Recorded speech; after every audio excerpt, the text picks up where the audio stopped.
a comment by Frederick Douglass, who was an ex-slave during and after the Civil War. And they asked him what we should do as a nation to help the blacks and the ex-slaves after the Civil War was over and their rights to freedom and so forth. And he said, leave us alone. Don't bother us. Keep the government out of our lives. We have a Declaration of Independence and a Constitution is all we need. And instead what our government does is get in the way and causes more trouble. He said there will always be a struggle. No matter what we do, there's going to be a struggle for liberty. It could be a mental struggle, psychological, moral, physical, or all of the above, but it's going to be a struggle to keep our freedoms. And we see that all the time as days go by. You know, our legislators and people that run us are continually hampering us. He said, those in control will never cease their power unless we demand it. They're never going to give it over. We're not going to be able to ask them and they say, oh yeah, we see your point. It's not going to happen that way. We have to demand it. And so he says the limits of tyrants are prescribed by the endurance of those whom they oppress. So if we allow it, they're going to take it, and if we don't fight for it, they're going to keep it and add to it. So with that, I'd like to ask Terry Close to come forward. Thank you.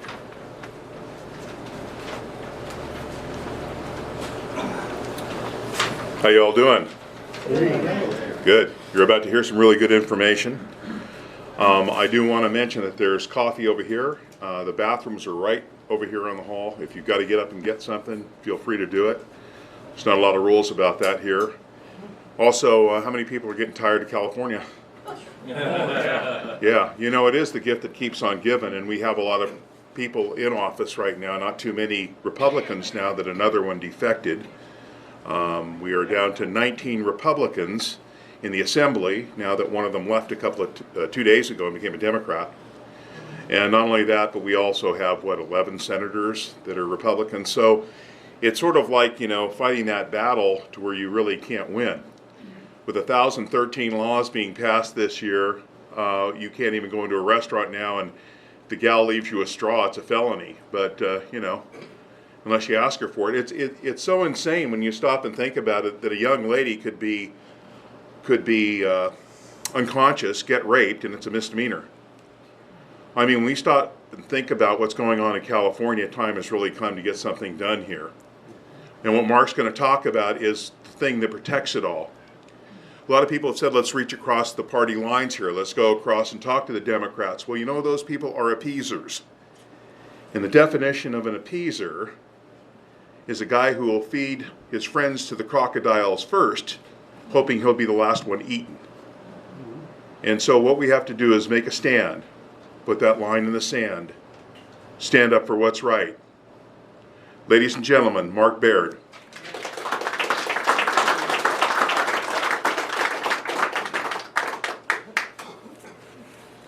Thanks everybody for coming today and sharing your Saturday with me, and I appreciate your time, and I'd like to talk to you about something that we can do and something that we can accomplish. I want to ask you some questions during this, and if you want to answer by yelling out or raise your hand. My intent is not to single people out, not to embarrass anybody. I'm curious about these things for a very specific reason. Before I say that, though, I want to mention that a gentleman came up to me from the Marysville Tea Party group. They were one of the groups that were targeted by the IRS for persecution and elimination because it was a conservative group. Well, they won their lawsuit, and but subsequently the group officially disbanded because they just didn't want to go through it anymore. They just didn't want the persecution, political or otherwise. They still meet, but they're not officially a charity or a 501. So what he did was he handed me a check for $14,000 to help fund the Second Amendment. So that's pretty humbling. We had a fundraiser dinner in Siskiyou County the other day. It was very successful to help fund the lawsuit that I'm going to talk to you about. So I want to start first by asking, are there any non-Christians in the room? And it's okay, it doesn't matter.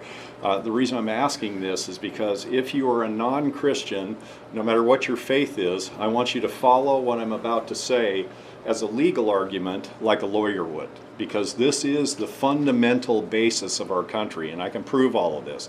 And I also want to add, don't take what I say for granted. Don't take it at face value. Google this stuff. The documents are all over the internet. They're in libraries, they're in books, they're in magazines. You can check out what I'm saying very easily, and I want you to do that because it's important that you solidify this in your mind so that you can see going forward why it is we want to do this, why it's a good idea, why we can win this, and why we need to win it. So I want to say first that this country is the only nation on the face of the earth that was founded on the principle that our rights come from God, that our rights are given us by our Maker. There is no nation on the face of the earth that subscribes to the principle that unalienable rights are God-given rights except for the United States of America, and that's very important. And once again, whether you're a Christian or not, follow this like a lawyer would if you're not, because this is the legal basis for our nation. The United States is the only nation to stand on that, and this nation was formed in order to protect the rights that God has given us. In other words, every human being, and the California Constitution even says that, Article 1, Section 1, we were born free and independent beings, free and independent. In other words, we were created by God in His image. And once again, both a religious argument because Jesus is my Lord, but if He's not yours, follow this like a lawyer would. We were created in God's image. God is the most free expression in the universe. God can do anything He wants, anytime He wants, to any degree He wants. No one could stop Him. No one would even try. And you, as free and independent beings, California Constitution, Article 1, Section 1, were created in His image. And as such, you enjoy certain unalienable rights. What does unalienable mean? That means can't be changed, can't be given away, can't be taken, can't be changed, can't be altered, can't be restricted, regulated, permitted. Those are unalienable rights given you by God. So John Adams said that liberty at all hazard must be supported. You have a right to it derived from your Maker. There's the proof. We not only were created in God's image, we were given unalienable rights as a gift from our Maker, but the Founding Fathers not only knew that, but they codified that into the documents that we call our founding documents, and I'll get to that in just a minute. Liberty must be supported at all hazard. You have a right to it derived from your Maker. And even if you did not, it was bought and purchased for you by your fathers with their ease, their estates, their blood, and their treasure. So this gift of liberty was purchased for you. It was a gift to you, but even if that were not true, John Adams says, it was purchased for you by the blood and treasure and sacred honor of your fathers and your grandfathers and your forefathers. And in fact, these rights are so solid, they're so immutable, that they cannot be given away, cannot be taken away, cannot be regulated, cannot be permitted. They are not the property of any state agent, state agency, any single government actor, or any group of government actors. They cannot permit them nor denigrate them into Mother May I permission slips, and that's very important. But here's another part of it that's really important for us. Liberty has a price. It's always had a price. That price was paid for you by your fathers with their ease, their estates, their blood, and their treasure. However, every single generation must also pay the price. We have to pay our measure, what Abraham Lincoln called the last full measure in the cause of liberty. Every generation must pay that cost, because if we do not pay it, then the following generation, these young people, will have to pay twice. They'll have to pay their share, and they'll have to pay our share. And if they fail to pay, then the next generation will have to pay 3 times, and so on, until finally liberty cannot be supported through ordinary means. And once liberty must be supported through unordinary means or extraordinary means, now all of a sudden there's bloodshed involved, and it's something none of us wants to have to face. But it was faced. It's been faced 1,000,000 times in our history by 1,000,000 men and women. And I am thinking back to what a friend of mine said to me, that in the winter of 1779 and 1780, the winter after that horrible winter at Valley Forge, the men sitting around in Whiskey Hollow near the Wick House outside of Morristown in that awful winter, those soldiers were sitting there eating soup made from boiling dirt and burnt leaves. Think about that. Can you imagine sitting your family down and saying, here, I've got this dinner for you. I boiled some dirt with some burnt leaves out of the garden, and that's your dinner tonight because we have a battle tomorrow and the next day and the next and the next and the next. I'm sorry you don't have any shoes. Wrap some bloody rags around your feet. You'll make it. I'm sorry if a third of you are naked, almost. I'm really sorry that you are soldiering for a feckless legislature that is absolutely incapable of even supplying your basic needs of food and water, medicine, bandages, powder, shot. But fight, because if you do not fight, the result will be something you don't even want to contemplate. It will be abject and absolute tyranny. And so that's what they did. They paid for that liberty. Now in California, unfortunately, our liberty is gone. We lost it. It is absolutely gone. We have none. It was taken from us. Now, the good news is we can fix this because we are the people. We have all the power. We've always had all the power. We have it in Article 2, Section 1 of the California Constitution. Government was formed to serve the people. Government was instituted for their benefit, not for government's benefit. It was instituted for your benefit. And whenever government fails to serve the people, it is your right to alter or reform that government whenever the public good demands it. That's Article 2, Section 1 of the California Constitution. It doesn't say at the next election. It doesn't say pass a referendum. It doesn't even say elect a better dude next time. It says whenever government fails to serve you, you have the right to alter or reform government, and that is the end of that sentence. You have all the power. Where else do we have that? We have it in the Declaration of Independence. We hold these truths to be self-evident, that all men are created equal, and they were endowed by their Creator, another reference to the Almighty, with certain unalienable rights. Among those are life, liberty, and the pursuit of happiness. That to secure these rights, government has one purpose, and one purpose only, to secure the rights of the governed. That to secure these rights, government was instituted among men, deriving all of its just power from the consent of the governed. In other words, this was not a land filled with government waiting for you to show up so government could tell you what to do. This was a land filled with people who chose to institute a government in order to secure their liberties from the next biggest fish in the pond, and that was the king at that time. Because, unfortunately for them, they were subjects of that king. Now, the right to life is the first right described in the Declaration of Independence. Without the right to life, really, who cares about the rest of them? What do the rest of them mean if you don't even have the right to your own life? And that right predates Constitution. It predates government. It predates everything. Why? Because you were endowed by your Creator with certain unalienable rights. You were created in His image. You were always created that way. Human beings have always been created that way. Since before governments and civilizations began, human beings created in God's image had the right to life. And what good is the right to life if you don't protect it or you can't protect it? So William Blackstone called that the absolute rights. He said that those rights predate civilization itself.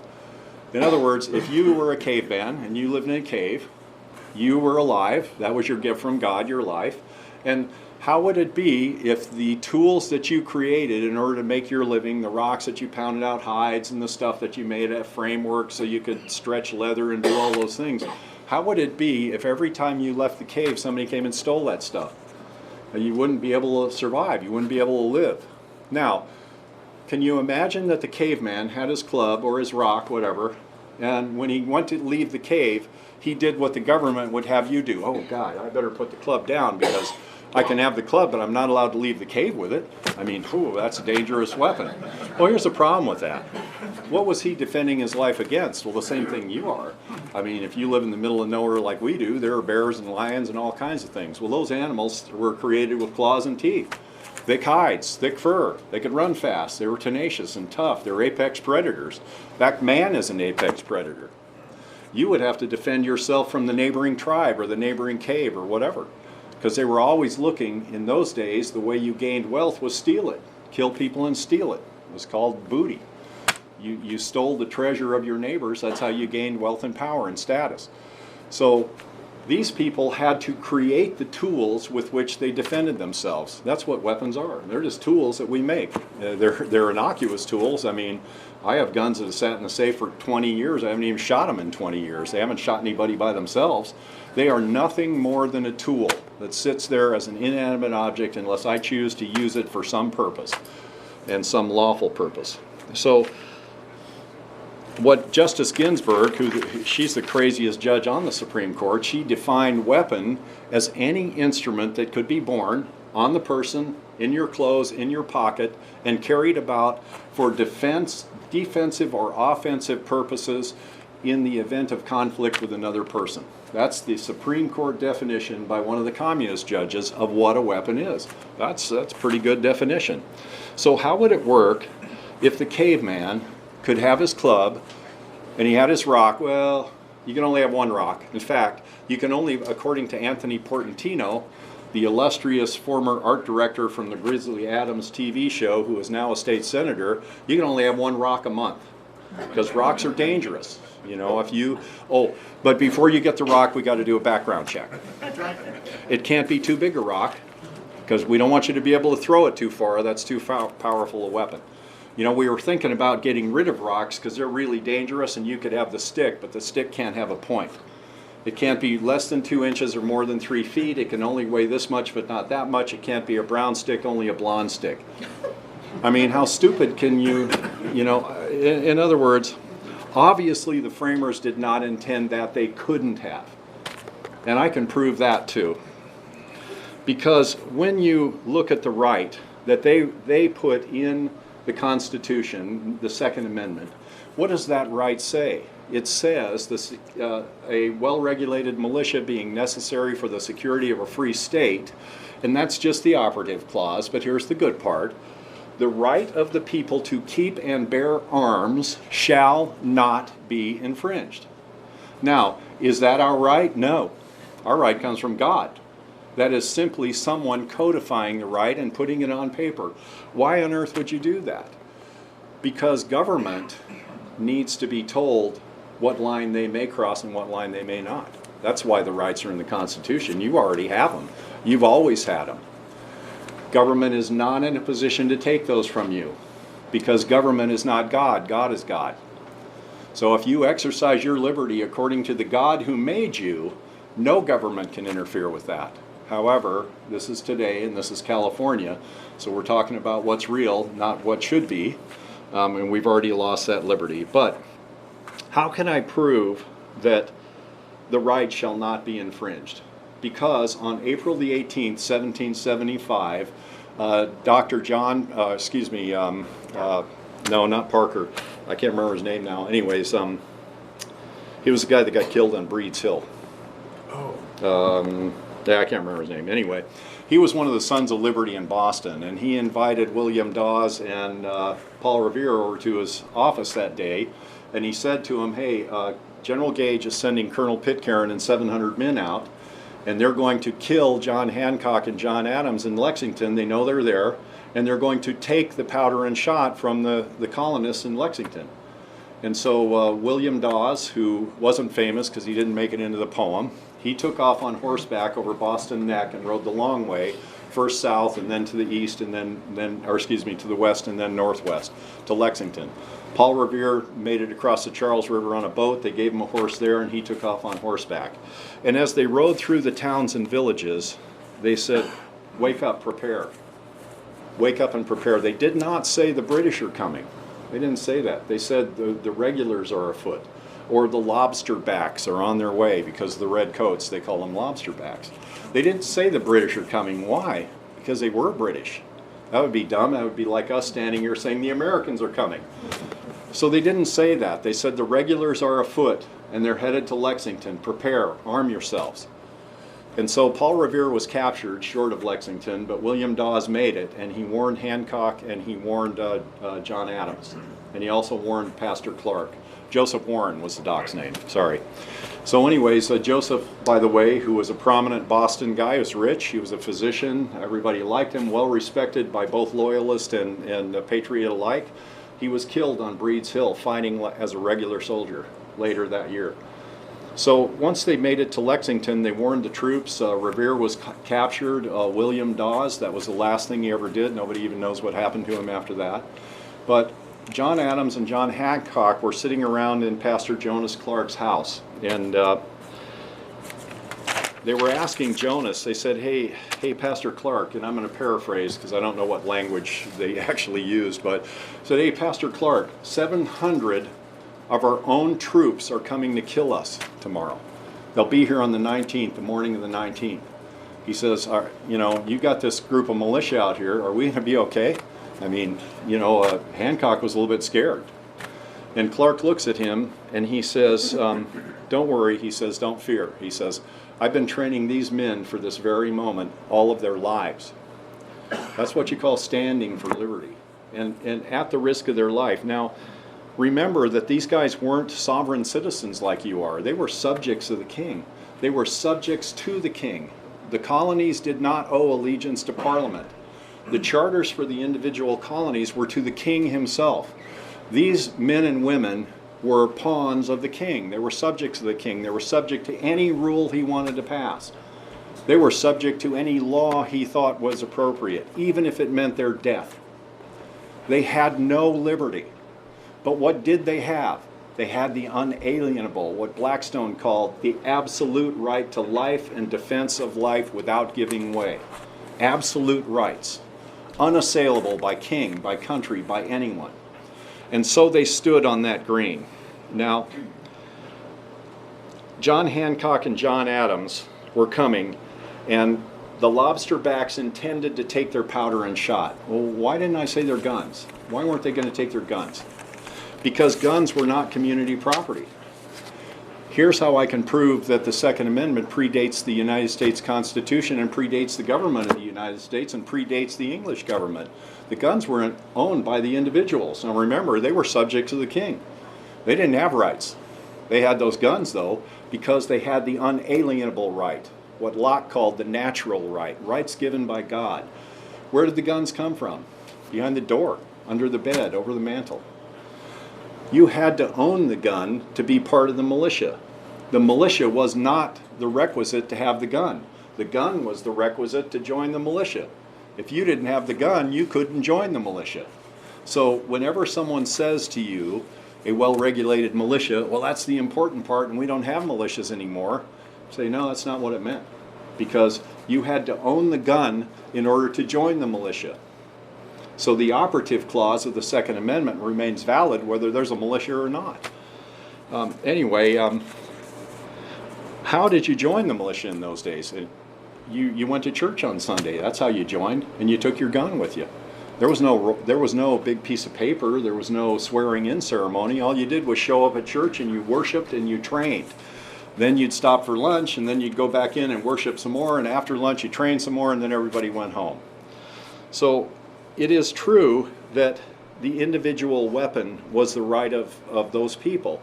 But now what kind of weapon? Did the king say, you know, I need to keep control of these fellas so you can have a 36 caliber smoothbore, but you can't have a 54 with rifling? Absolutely not. Those guys could have any gun they could get their hands on. In fact, some people, remember, owned pirate ships. They owned naval vessels. When the United States started its War of Independence with Britain, we didn't even have a navy. The only navy we had were private ships armed at the expense of their owners, and they would receive what was called a letter of marque from the government, giving them the license to sink British naval ships. They were private weapons. If somebody said to me, well, do you want somebody to be able to own a tank? Well, I got some bad news. You can own a tank. You can't own an A1 Abrams. You cannot own a frontline tank, but you can own a tank in this country.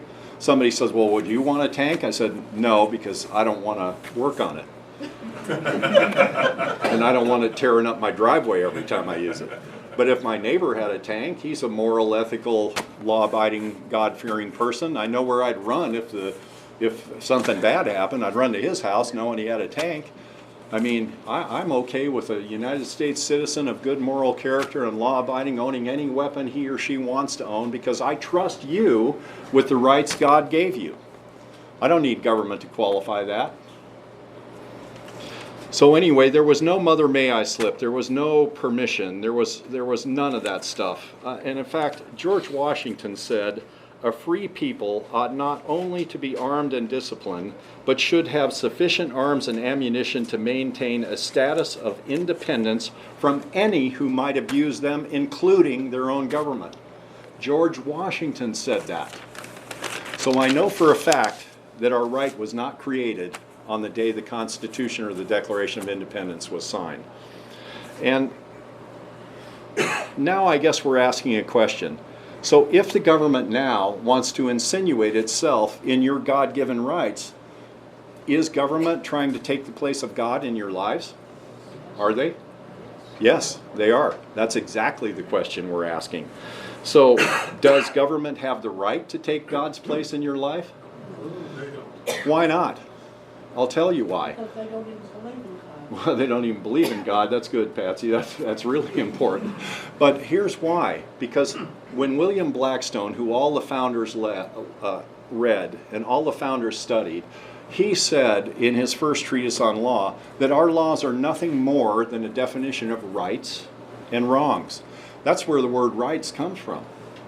The right is something that is correct and civil and lawful and moral and ethical to do. The wrong is not. Our rights are a definition of rights and wrongs. Does government have rights? No. There is no place in the Constitution of the United States, and very few places, although there are more now in the Constitution of the state of California, that gives the government a right. You will never see in court, well, you do see it now, but you never used to see in court where the government came in and said, I have the right to do this and the people do not. You have rights. Government doesn't have rights. What rights do they have? They have any power that are loaned them temporarily by the people in order to secure the liberties we hold most dear. In other words, they are the guarantor of rights and nothing more. Anytime government does something that is not expressly written in the Constitution, Thomas Paine said this, it is an assumed power and it is illegal.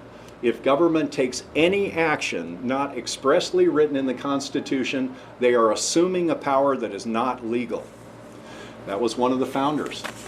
That was the guy that wrote the first article about representation. You know, if guys like Thomas Paine and George Washington didn't know what the Constitution meant, then I suggest that nobody did, because they helped write it. They were there. They know what everyone thought at the time. So do you know what John Parker did when he was approached by the lobster backs? And he was sitting there asking himself, and he was talking to himself about what Pastor Clark had taught him all those years. And Captain Parker was the only one on that field that had any military experience at all. The rest of those guys had none. They were doing pretty good, but they barely knew how to load the rifle. They could shoot at squirrels, but none of them had ever shot at a human being. And he must have asked himself that morning, am I willing to pass this torch and run? Am I willing to ask the man in the next town to do something that I cannot or will not do for myself? And so he turned to his men when Pitcairn's 700 lined up across the green, and Pitcairn approached him. And he said, throw down your arms, you damn rebels, and get off the King's Green. And Parker's response was, this green belongs to the people of Lexington, and we will not leave the green. We're assembled here peacefully to ensure that your troops don't cause harm to this village. And he said, you throw those weapons down or we'll clear this green at the point of a bayonet. And so Parker must have had a pretty big question to ask himself right then. I mean, can you imagine if the United States government sent a brigade of infantry and they were outside right now? How many of us would be able to walk outside and stand in a line and say, we will not yield? How many here would do it?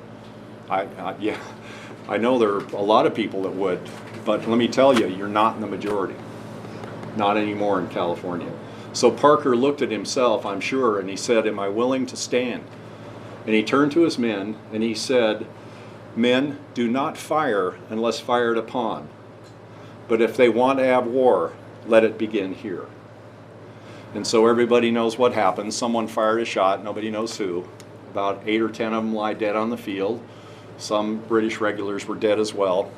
But that wasn't the end of it that day.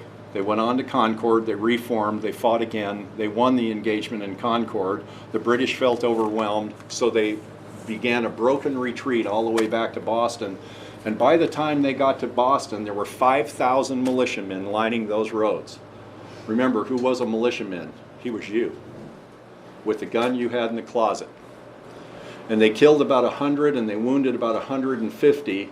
And Colonel Smith got back to General Gage and he said, "General, we won a great victory out there. We didn't manage to kill Adams or Hancock. We didn't get much powder, but boy, we sure scared the daylights out of those colonists."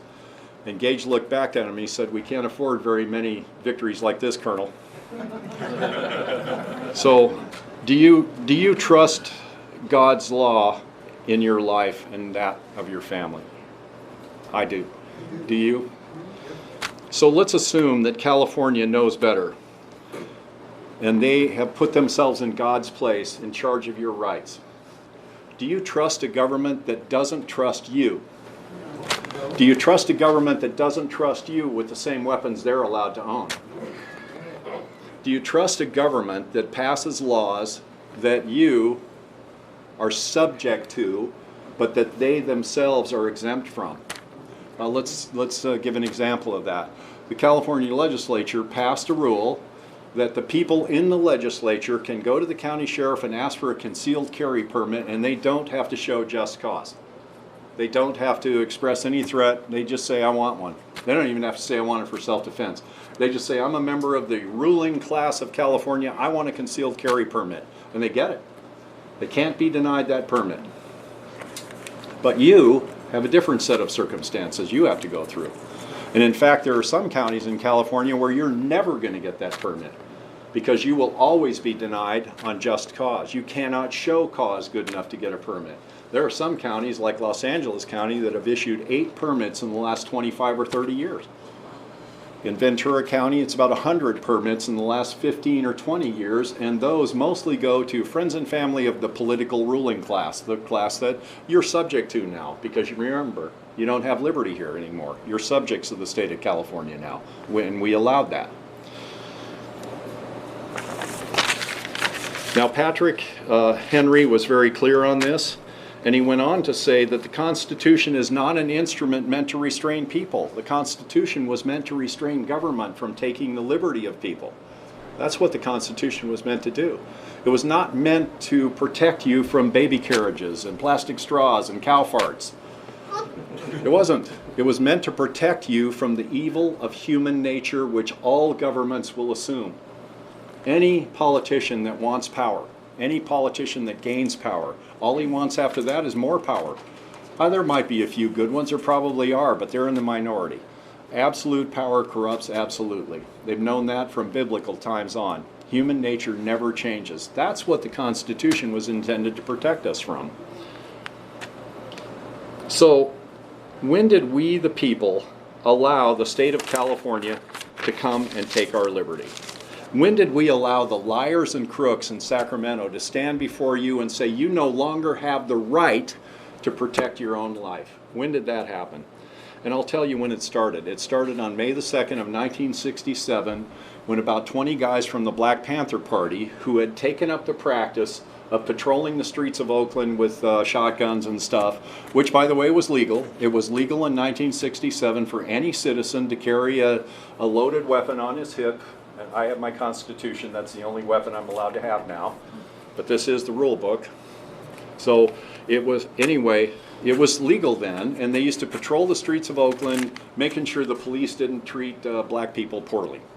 Nobody ever got shot that I ever read about or researched. Nobody was ever threatened. They would just stand like across the street and look menacing with their guns.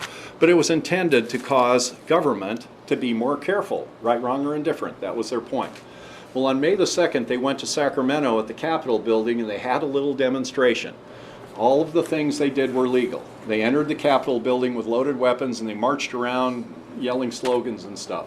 And When the state police asked them to leave, they did. No one was shot, no one was threatened. It was kind of stupid, I think, but you know, they had the right to do it. Because look, the part of constitutional republic that's important here is the majority may never strip the minority of their inalienable rights, no matter who the majority is and no matter who the minority is. Now, if you violate the law of nature, the law of God, the laws of the state, in the exercise of that right, we have a judicial system. That's what that's for. But the majority may never take the rights of the minority just because they want to. That's the whole point of constitutional republic. Because in 1967, the majority wanted to strip the Black Panthers of their right to carry that weapon. But in order to do that, they stripped you too. And that's how that pendulum works. In 67, it was the Black Panthers. Now it's you. That's why we have to stop this. So Don Mulford, who was a Republican assemblyman in Oakland, he introduced a bill called the Mulford Act. And it was signed by the great champion of liberty, Ronald Reagan. And Ronald said, in this day and age, there is no need for a civilian to walk down the street armed. And he took away everyone's right to carry a loaded weapon, open carry of a loaded weapon. You still have the right to carry an unloaded weapon, and I remember that. We used to do it all the time. We'd have our pistol on this hip, the magazines or speed loader or whatever it was on this hip, and you were fine. We did it on the ranch, and if you forgot to take your gun off and went to the store, nobody cared. We had our hunting rifles in racks in the back of our pickup. The shotgun was leaned up against the front seat. My dad used to carry his pistol in an open pistol carrier on the dashboard because it had to be in plain sight. Remember, it was open carry. That was the core right protected by the Second Amendment. Everybody did it. Nobody cared. I'm a former sheriff's deputy. I never cared when I saw a gun. It didn't bother me in the least. Because part of the job description for a police officer is to know the good guy from the bad guy, right? And if guns scare you, Walmart's always hiring. That's the way I looked at it. So at any rate, in 1967, we lost the right for the open carry of a loaded weapon. Then there was a guy who burst on the scene, Anthony Portantino, the art director from Grizzly Adams that I mentioned before. And in 2012, he introduced a bill to ban the open carry of an unloaded pistol. That passed, of course, because states love to take rights from people. And then in 2013, Anthony thought, well, that was pretty good, I'll just go again. So he introduced the ban on the unloaded carry of a long gun. And that passed, of course. And so, on January the 1st of 2013, we, the people of the state of California, let our liberty die. And we never said a word. Now, is your dignity for sale? Is your honor, your integrity for sale? Is the safety of your family and your community for sale? No? So why on earth would we let the state of California take a God-given right to protect those things, and they never gave us anything for it? They didn't even give you a by your leave. And none of us, not me, not anyone, said a word. We allowed a God-given right to be stripped from us without even a by your leave. I personally, that's the reason I'm standing here. I'm ashamed. I knew better, and I did nothing. You know, the price of liberty is simple. It's eternal vigilance. And we failed even to pay that price. We weren't even paying attention when they came and took it from us.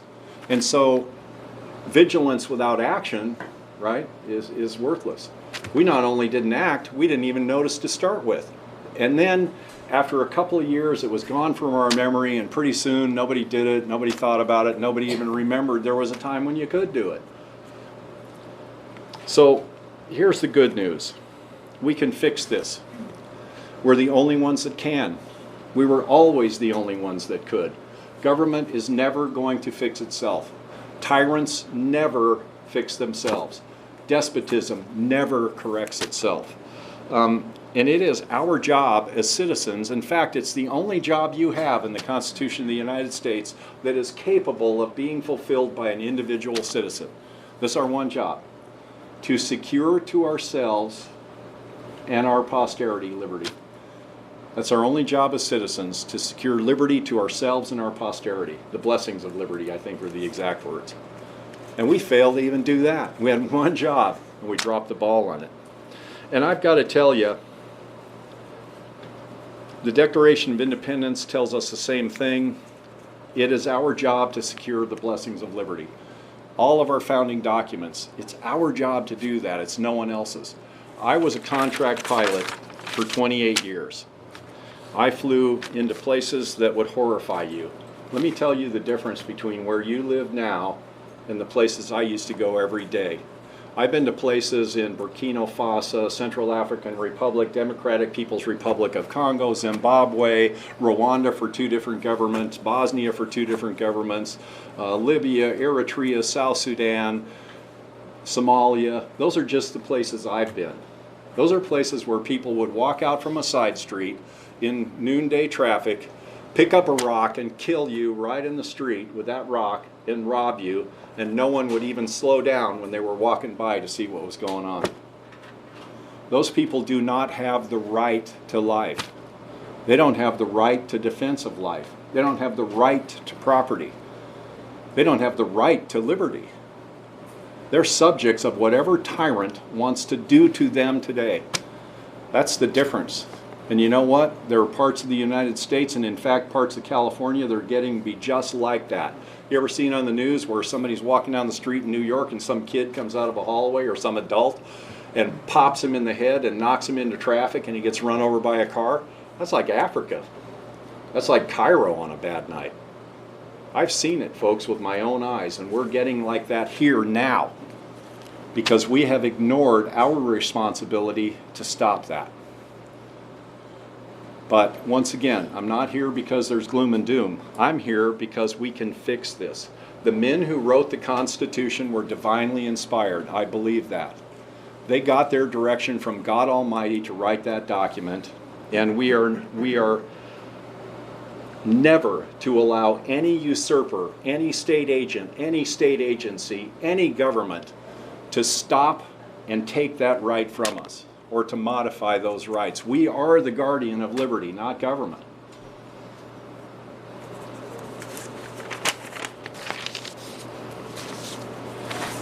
Now, how are we going to do it?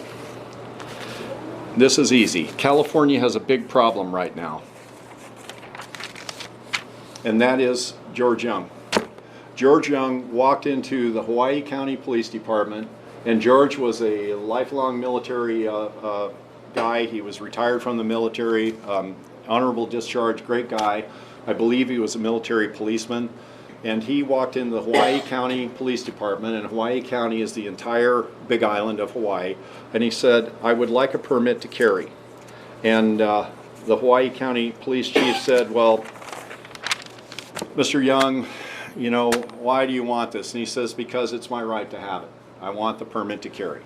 And so the Hawaii County Police Department said, "Well, what kind of permit do you want, open or concealed?" And George says, "I don't care, concealed." So they gave him the application. He filled out the application. He left. About 5 months later, he got a denial in the mail.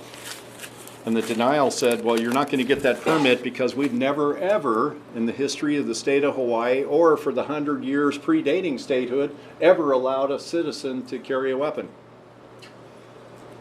Wow. I mean, that's pretty big. So George goes back in there, and his daughter apparently was a big constitutional rights. She was an avid constitutional rights person, and she read history, and she was really a lover of liberty. And so George wanted to do this to show his daughter that you could have liberty in Hawaii. That was his basic reason. And she died, by the way, before this case came to fruition. So George carrying on this Second Amendment case was in honor of his daughter's passing. He goes back in and he says, "Well, I want an open carry permit." And the Hawaii County Police Chief said, "Well, are you a peace officer?" And he says, "Well, you know I'm not."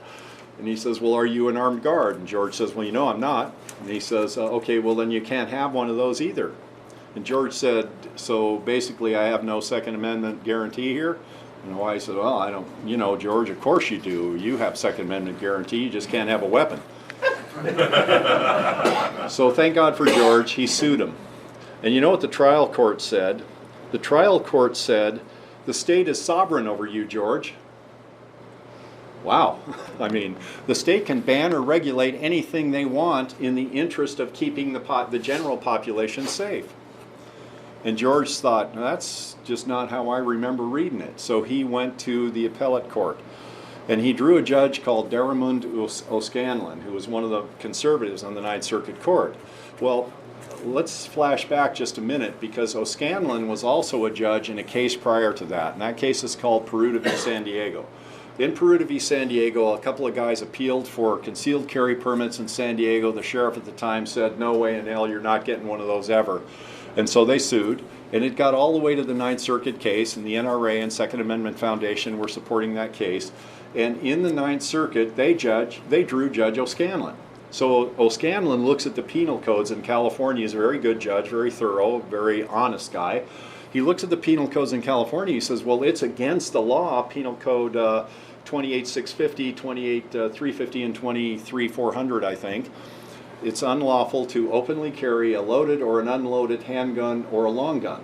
Okay, so he says, well, the Ninth Amendment says that states may not ban citizens from enumerated rights. And California has made the open carry of a loaded weapon illegal. So I guess that what California is saying in a de facto way is that concealed carry must be the right they protect in California. So O'Scanlan rules California must issue concealed carry permits to anyone who wants one. Well, the state of California freaked out. They had a cow. And they appealed to the Ninth Circuit Court. No, you can't do this. We don't want people just getting a gun. We can't have that. And so a judge of the Ninth Circuit, sua sponte, that meant on his own volition, he calls to the other judges and said, we need to rehear this case in bank. In other words, all the judges rehear the case. Well, the minute a case is accepted for rehearing, the previous verdict goes away, and the state gives themselves a do-over. Well, in the do-over, the in-bank court said, no. Concealed carry is not the protected right of the Second Amendment. It falls wholly outside the Constitution. States can regulate it, states can ban it.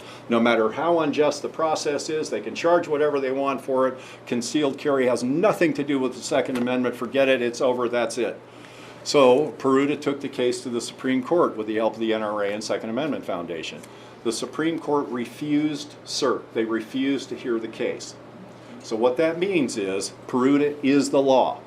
Concealed carry is not a right protected under the Second Amendment, period, no matter what we want or say. So now, here comes George. He goes to the Ninth Circuit Court, and guess what judge he pulled? O'Scanlan.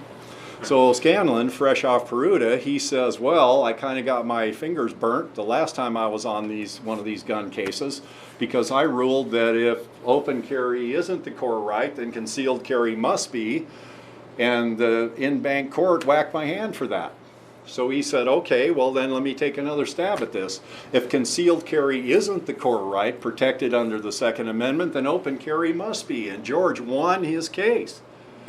I mean, unbelievable in the Ninth Circuit. So, and Judge O'Scanlan found, and here's what he said based on a lot of cases, he said, open carry of an operable and loaded weapon is the core right protected. Remember, it isn't a constitutional right. We don't have constitutional rights. We have God-given rights that are simply guaranteed that government will not interfere in the Constitution. So O'Scanlan says, open carry of a loaded and operable weapon is the core right protected by the Second Amendment. It is wholly undependent on the Constitution. It is unconnected with malicious service. It is an individual right, and further, that right extends into the public beyond your home. That was big. Well, if that's true, why aren't we packing right now? Why can't we carry our weapon right now? So, one of the problems is no state can deny a citizen an enumerated right. Open carry is a core right protected by the Constitution. Boy, there's a disconnect here. And that is that you cannot compel a state to stop enforcing an unconstitutional law unless you sue them. Now, let's imagine that George Young's case was about plastic straws or cow farts. Well, California would have been all over that, right? I mean, we got a chance to save the environment. The Ninth Circuit ruled that plastic straws are no good. All right, folks, that's the law. Plastic straws are gone. But because it has to do with a God-given right that belongs to you, California and Hawaii both are ignoring the court. They're hiding under the table. So we have to sue them in order to regain that right. Now, if we sue them, let's say we sue them, we get into court, and I tell the judge, hey, Young versus Hawaii is the law. And the judge says, yeah, you're right. It is. It's the law. And then California says, yeah, okay, well, it might be the law, but we're not doing that. Well, what do we do then? Well, fortunately for us, there's another case. And that case is called Chambers versus United States. And that case is an in-bank Ninth Circuit case that had never applied to the Supreme Court. Chambers, like Peruta, is the law. Well, the Chambers case says any decision issuing from the Ninth Circuit Court of Appeal, whether the mandate has been published or not, is binding on every judge in the circuit unless it's overturned in bank or set aside by the United States Supreme Court. So what I propose to do is I propose to go into court, and I propose to tell the judge Young versus Hawaii is the law, and Chambers versus United States says it applies to you. So I went to my sheriff, and I asked my sheriff, I said, Sheriff, you have the ability to issue open carry permits. It's called a 26150B2 permit. And you can issue a permit for the open carry of a loaded weapon in counties with less than 200,000 people. I want one of those permits. And he said, no. I remember I was a peace officer at the time, but because I was a reserve peace officer, I did not have the right to open carry on my off time. I had to concealed carry. And he said, no, I'm not giving any of those permits out. We asked the Shasta County Sheriff, hey Sheriff, would you ever give out a 26150B2 permit? He said, no way, I'm never giving one of those out. Remember, open carry is the core right protected by the Second Amendment, unconnected with the Constitution, doesn't not attached to malicious service, applies to the individual, applies outside the home. And here's an elected official saying, I'm never giving one of those permits out because I'm afraid my cops might be scared if they saw a gun. Well, we reminded him as late as 2013 they could see a gun and they didn't seem scared. In fact, when most of us were growing up, every one of us had a rifle in our rack and nobody got scared. I used to take my gun to high school because I was on the rifle team. Nobody got scared. So we live in a society where tyranny reigns supreme now, where liberty is gone and tyranny rules. So anyway, now that was good because then I thought, well, okay, there's an opening here. There is an opportunity for me to sue the state of California and to restore liberty in the form of the open carry of a loaded weapon. Now, a lot of people will say, yeah, you know, but concealed carry is better, it's tactically superior, it doesn't scare people, you can hide your gun under your shirt. Yeah, all that might be true. But you know what? It doesn't matter because the court has said concealed carry is not your right. Open carry is. So no matter what we think, what we wish, what might be better, what might be easier, what might be quieter, what might be safer, what might give us the element of surprise, what might not scare the people in Walmart, we only have one right, according to the court, protected by the Second Amendment, and that is open carry. Now, why don't we just do it anyway? We are the people. We have a gift from God. The Second Amendment doesn't say open carry, not concealed. The Second Amendment says the right of the people to keep and bear shall not be infringed. And here's why I think we should do it this way.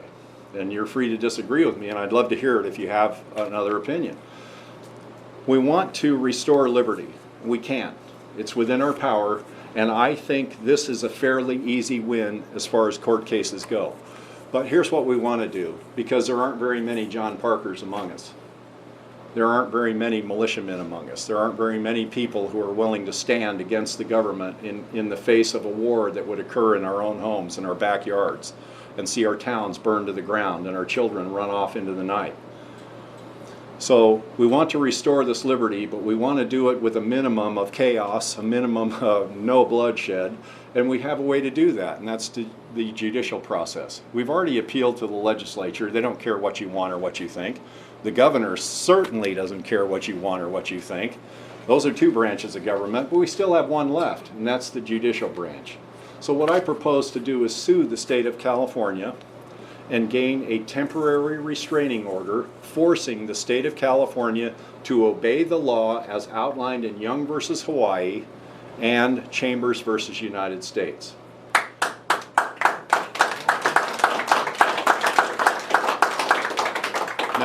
If I gain that temporary restraining order, then 2 weeks later, when it expires, I'll ask the attorney to come back and file for either a permanent or a temporary injunction, however the case plays out. It depends on what you ask for. And at that point, you will have the right restored to you, because remember, that right didn't come from government, it came from God, and you will have that right restored to you to open carry. And here's what we need to do. We need to start doing it. We need to exercise the right responsibly, carefully. And you know, I can tell you right now, because I used to open carry, I used to do it all the time. No one ever was bothered by that. People have manufactured the bother. That's something that came later because they wanted to be horrified every time they saw a gun so that they could take your rights away from you. But if we do this carefully and responsibly in a measured way, ensuring that we explain to people what it is we're doing and why we're doing it, within a year or two, the sight of a gun isn't going to bother anybody, just like it never bothered anybody the whole time I was a kid and growing up. We need to exercise that right, because the right, I'll answer questions after I get done. Because liberty unexercised is liberty lost. Now, part of the Chambers case is this, and this is a little bit of an issue for us. If the court accepts Young in bank for a do-over, then my case goes away, because Chambers is very clear. If the case is accepted in bank, it's not the law anymore. They get a complete do-over. If it's overturned by the Supreme Court, it's over. But I don't think the gun grabbers will do it, and here's why. Put yourself in the gun grabbers' place.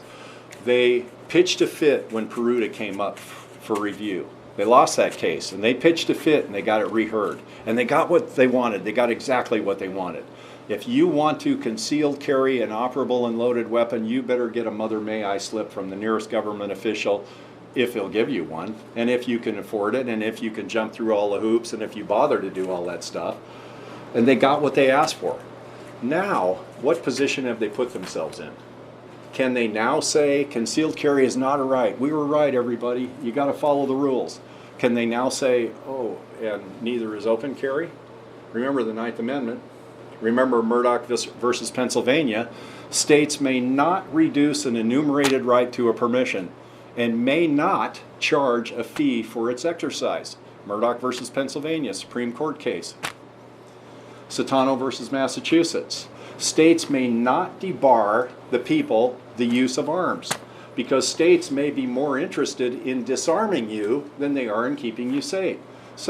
Satano was a great case. Jamie Satano was a girl that had an abusive boyfriend, and he kicked her tail so many times he put her in the hospital. He put her in the hospital for so long that she lost her job. She lived in the parking lot of her work in her car. One of her buddies gave her a stun gun. So one night she's coming out of work, and the boyfriend comes and he says, I am going to kick your tail for not being at home with our kids. Well, she'd left him months earlier. So she holds up this stun gun and she says, I'll shock you within an inch of your life if you don't leave me alone. And he ran. But one of her coworkers saw the stun gun and turned her in. And she was arrested for it. And the court held, here's what the state court held. Why didn't Jamie get a gun? She could have at least got a permit to get a gun. And so the Supreme Court said, well, first of all, you cannot force a citizen to use a level of force higher than that they were comfortable with. And second of all, you cannot debar the citizens the use of arms. And what is an arm? Any instrument that can be borne in your clothes, in your pocket. Oh, in your pocket. Isn't that concealed? Well, anyway, we'll let that go for now. And to be used in case of conflict with another person, offensively or defensively. So Jamie Satano won her case. States may not debar us the use of arms. Murdoch versus Pennsylvania. You cannot reduce an enumerated right to a permission, and you can't charge a fee for its exercise. Heller versus D.C. Open carry is a core right protected by the Second Amendment, unconnected with malicious service. It predates the Constitution. It's an individual right, and it extends into the public area. Young versus Hawaii, same thing. Cruikshank versus United States. Open carry, the Second Amendment is a core right, unconnected with the Constitution, that predates the Constitution. And it is an individual right. That's Cruikshank versus United States. McDonald versus the City of Chicago. The Second Amendment, through the Equal Protection Clause of the 14th Amendment, applies to every state in the Union. It is not a federal right. It is an individual right that belongs to you, given you by God. So, I will go in court and I will ask for a temporary restraining order banning California from enforcing Penal Code Section 28850, which is the open carry of a loaded handgun, Section 26350, the open carry of an unloaded handgun, and 26400, the unloaded carry of a long gun, in other words, a weapon other than a handgun. And then, in my opinion, we will get that temporary restraining order. 2 weeks later, we'll go back and ask for a permanent injunction or a temporary injunction. Now, my wife and I started this. We're not quite rich enough to finish the deal. So that's why I'm asking for your help today. If you can give nothing, but give us support. If you can give something, I appreciate anything you can do to help us. And I want to remind you of one thing before we finish the discussion about Second Amendment. How many of you here think that police, and I am a former policeman, by the way, and you're not going to hurt my feelings. How many of you think the police are here to protect and serve you? There's a hand. Okay. That is not true. In fact, that is absolutely not true and not the case. It is a goal, and it's a good goal, and I tried to fulfill that goal every time I jumped in the car and every time I snuck into a dope garden or a crack house or someplace where they were starving their kids to death. But guess what a crime statistic is? A crime statistic is the measure of offenses that have already occurred. And I wasn't there in time to stop them. My job as a policeman is not to protect you as an individual from crime or violence or anything else for that matter. My job is to arrive at the scene of a crime, investigate that crime, attempt to apprehend the perpetrator and hand that person over to the justice system. The damage has already been done. And by the way, California Government Code Section 821, 845, and 846 very clearly states the government has no duty to protect you, and further, they will suffer no liability and you can't even sue them for failing to protect you unless you can prove a Title 42 deprivation of rights case or a Title 18 241 case. And those are very small exceptions. Now, I can go through all these cases. Warren versus DC, 3 gals in an apartment, somebody kicked in their door, 2 guys horribly mistreated these two of the women until finally there was quiet. The other one was hiding in the attic. She crept downstairs to see if her buddies were alive. She woke up the attackers. Several calls to 911. Police knocked on the door. They held their hands over the mouths of the women. The police left. And finally, she woke them up again. They tortured her for 5-6 more hours before they left. They sued the city of Washington, D.C. for failing to protect them, even though they had called the police. The court said, no duty to protect. The government has no duty to protect the individual from anything. Riss versus New York, a guy threw a bucket of lye in a gal's face. She had a protective order against him. She called the police repeatedly. You know what the police said? If you be nicer to the guy, maybe he'll leave you alone. I'm not kidding, that's exactly what they said to her. So she was blinded and disfigured, sued the city of New York for repeated calls to the police through which they did nothing, and the court said, government has no duty to protect you from crime or violence or anything else. Ballesteri versus Pacifica Police Department. A gal had a protective order. The husband was going to kill the children. She called him again and again and again. He threatened the kids. He finally kidnapped them and murdered them right in front of her face while the cops were on their way. No duty to protect. Let's see, DeShaney versus Winnebago County, same story. Riss versus New York, Castle Rock versus Gonzales, same story. Martinez versus California, same story. The government has no duty to protect you. Here's how it works. The Second Amendment is your right, and you have a responsibility for the defense of yourself, your family, your community, your state, and your nation. That's how it works. The police cannot protect you. They can't be everywhere at once. And even if they could, even if I let an arrested person go and he hurts you, you can't even sue me. There's only one time when you can sue me for fail to protect, and that's if you have a special relationship with the police. You know what that relationship is? You're a prisoner. If I take your liberty away from you by force and handcuff you, I have deprived you of the ability to defend yourself, and I now am responsible to defend you.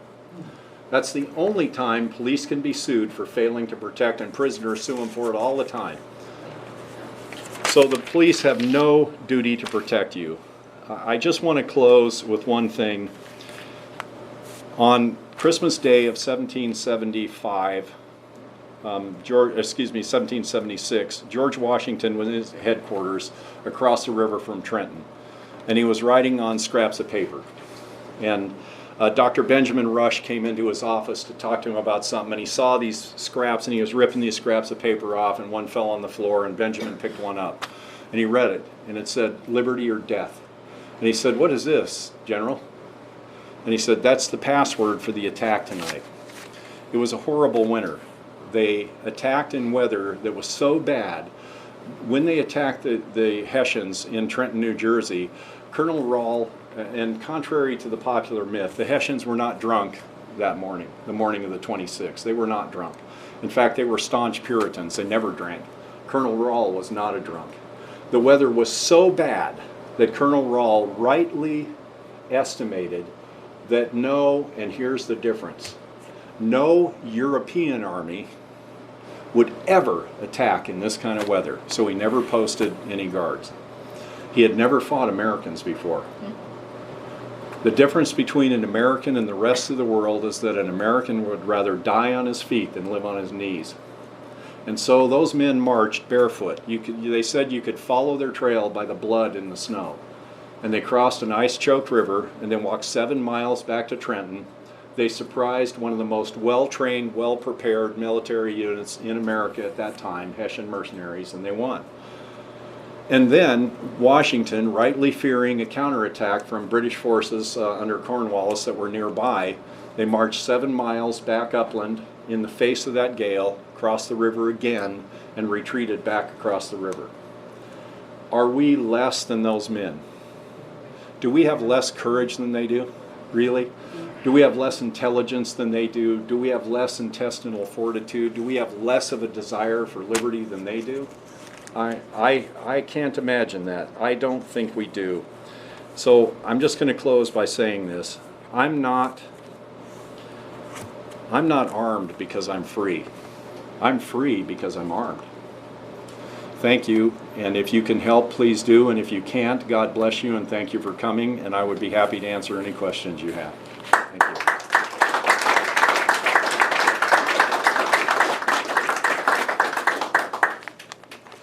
Any questions, sir? Yeah, I think I already donated to the cause last year. Great. And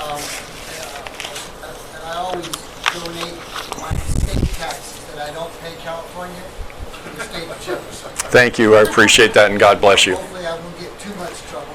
Nope. But what I was going to say when I raised my hand was, if you need somebody to volunteer to be an example, I'll go down and buy a holster and wear a gun. No, you know, thank you. We already have that. Charles Nichols did that in the county of Orange, in Orange County. He strapped a rusty old shotgun on. In fact, it was funny. It was clearly inoperable. And he strapped it over his back and he went for a walk in the park so he'd get arrested. And he did. And his case is now under submission in the Ninth Circuit, proposing that the open carry of an operable and loaded weapon is the core right protected by the Second Amendment. But what has happened is the state of California and their political machinations, and believe me, here's the bad news, folks. Edmund Koch said all courts are corrupt because the judge knows where their paycheck comes from. And this is what I call, and look, I've been a bailiff, I've testified in hundreds and hundreds and hundreds and hundreds of court cases, and here's what they have. They have a magic carpet rolled up in the corner, and they ride that carpet to places the law never allowed them to go, and to places they dare not ride it if they weren't judges. So someone has already done that, and here's what we have now. We have one plaintiff who has a concealed carry, which is valid, but it is not the core right of the Second Amendment, Peruta v. San Diego, who has asked his sheriff for permission to open carry and been denied by a single state agent who has placed himself in charge of my God-given constitutionally guaranteed right. And this is a good place to come from, because those 26150B2 permits are only good in counties with less than 200,000 people. If you live in a county more than 200,000, you can't even get one of those. So one of my causes of action is, in order to travel freely in the state of California and exercise my guaranteed right to the open carry of a loaded weapon per Young versus Hawaii, I'd have to get permits in all 58 counties, and 30 of them can't even give me one because they're barred by statute. So that's one plaintiff. We have another plaintiff coming on board who lives in a county of more than 200,000, so he is barred by statute from open carry, and he asked for and was denied a concealed carry permit by his sheriff for lack of good cause. So we've got the standing issues covered, and all we need to go into court is say, me and this gentleman have been denied Second Amendment rights for this, and this reason. Young versus Hawaii is the law. Chambers says it applies to you. We need you to tell the state of California to follow the rules. So we're all covered, but thank you. I appreciate that, and bless you for the effort. I think the more the merrier. Yeah. The only problem is every time we bring somebody on, we got to rewrite all the papers, and that's expensive and lengthy. Steve. Yeah, Mark, your comment on temporary injunction or Yeah. It's called a TRO. What's the thinking in that? Well, Temporary versus because you go into court and you ask for what's called a TRO, a temporary restraining order, and that's an order that is an emergency in nature. So if I went into the court and said, I've been denied my Second Amendment rights, the judge would say, okay, good, get in line. We have Hawaii and California have applied for an in-bank do-over of Young versus Hawaii. We've got Flanagan versus Becerra. We've got Young versus Becerra. You know, everybody's in front of you, so you get in line, and in 5 years we'll hear your case. But one other thing about the case is that, remember I said that if California succeeds in getting a do-over of Young in bank, then my effort would stop right then. It would dispose of the case. But when I put myself in the gun grabber's place, I don't think they'll do that, because they would have to reverse themselves to do it. That would certainly be picked up by the United States Supreme Court. And George Young styled his case. It's almost word for word a copy of the opinion when the federal court turned down Warren versus DC, which was later set aside by the Supreme Court. Well, guess who wrote that opinion? Judge Kavanaugh. And so George Young's case is almost verbatim what Judge Kavanaugh wrote as the logic for the core right of the Second Amendment being open carry. Well, if they're stupid enough to take that to the Supreme Court, they're going to lose, and they got to know that. I mean, these gun grabbers, they're tyrants, but they're not morons. I mean, they know exactly what they're doing. So when we look at it rationally, the worst thing that could happen to them if I win, or if Charles wins, whoever gets there first, the worst thing that can happen to them is they might lose the ability to tyrannize people in California and Hawaii. But that'd be it. But if they go to the Supreme Court and they lose, which they most certainly would, we would have permitless open carry in all 50 states of the Union. Wow. That would be a heck of a thing for the Ninth Circuit to say, oh, look what we just did to the progressive platform. So I don't think it'll go to the Supreme Court. I think we can win this. But deprivation of rights is an emergency, and that meets the bar. There are 4 things you have to do to get a TRO. You have to have a preponderance of evidence. That's easy. You have to meet the bar for what's an emergency.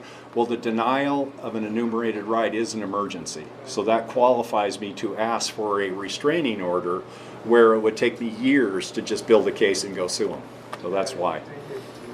Any other questions? Yes, sir. what's the date that you're going to go to court? I would like to have this filed by the end of the month. Now, we just added another plaintiff, and unfortunately you got to rewrite the whole thing because now his circumstances have to be integrated into the causes of action. When I was the only plaintiff, we were ready to go. But because the attorney wanted to close any loopholes in standing, we added another plaintiff. So we got to rewrite the complaint, but it should be by the end of the month or shortly thereafter, I'm thinking. And it'll go pretty quickly. Another nice thing about a TRO, when you get a temporary restraining order, if one judge says no, you can go to another judge. It's not a case. You can judge shop until that's how the progressives always went against President Trump.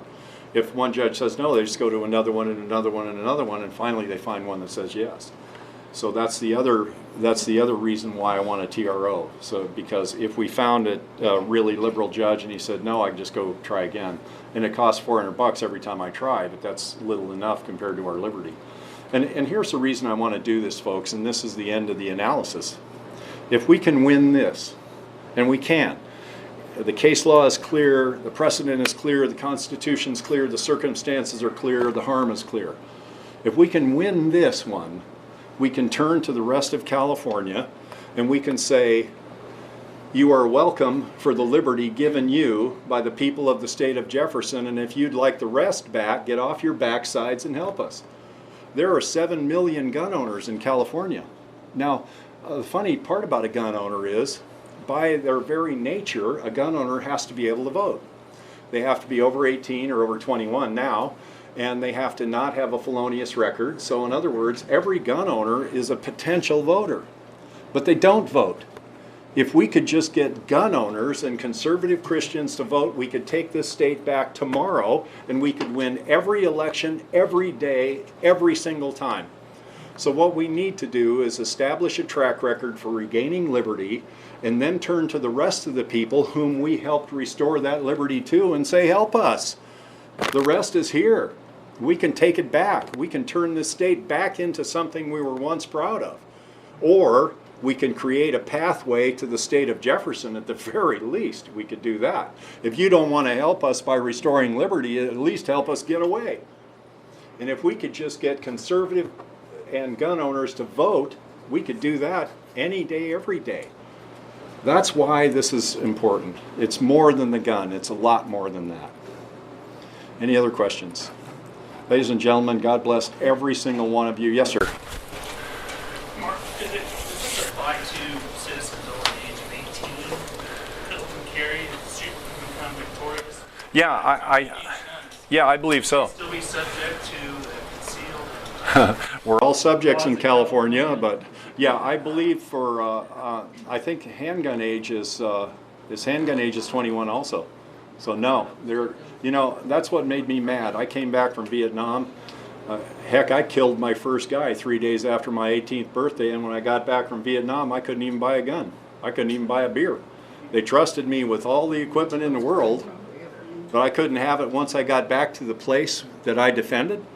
That's another thing. In fact, I think that if no one has targeted that, once we win this TRO, let's go for that next. I mean, shame on them. Your sons are in the military and they can't own a weapon in the state they're protecting?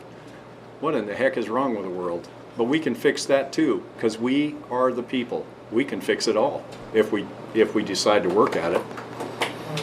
Yes, ma'am. Was the CFR case judge shot?